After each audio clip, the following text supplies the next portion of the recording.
Bisnis 123 Pas FM bersama Wahyu Saidi, pakar UKM Entrepreneur. Mitra bisnis, kembali dalam Bisnis 123. Kali ini kita terima email dari Ibu Yola, seorang karyawan Bank BUMN lulusan sekolah sekretaris. Mempunyai hobi yoga dan hobi makanan sehat. Salah satunya adalah asinan. Bu Yola ini punya langganan asinan di Jatinegara yang sering dibawanya ke kantor untuk teman-teman kerjanya.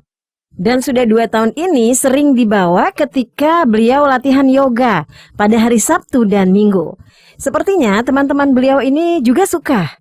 Permintaan semakin membesar, tetapi tetap dilayani terbatas semampunya karena beliau khawatir mengganggu pekerjaan dan mengganggu aktivitas lainnya. Terpikir oleh Ibu Yola ingin merekrut karyawan, membantunya dalam penjualan, bahkan terpikir untuk produksi sendiri.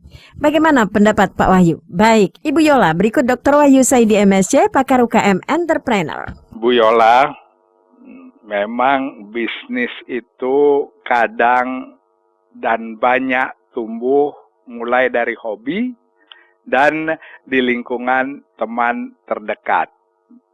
Bu Yola adalah salah satu yang beruntung.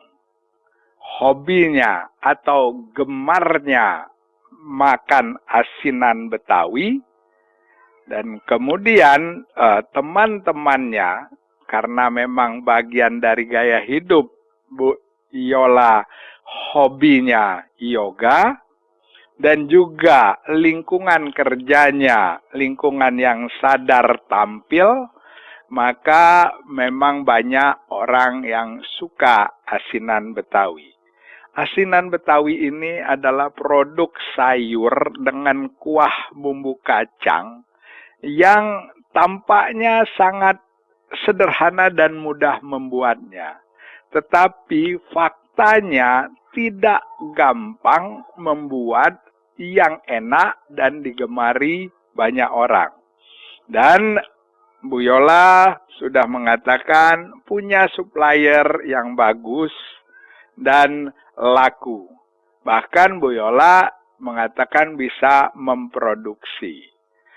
Karena masih bekerja, maka untuk memperbesar pasar, saran saya jangan memproduksi terlebih dahulu. Tetap menjadi reseller.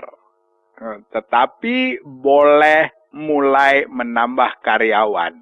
Bila perlu, boleh karyawan itu lebih dari 1, tergantung pasarnya. Tinggal hitung, saat ini keuntungan Bu Yola berapa? Kalau pakai karyawan dalam 3 bulan kenaikan keuntungan berapa? Nah, selisih dari kenaikan keuntungan itu bisa bayar karyawan berapa orang. Kalau selisih itu bisa bayar karyawan 4 orang, artinya Bu Yola mungkin cukup angkat 1 karyawan.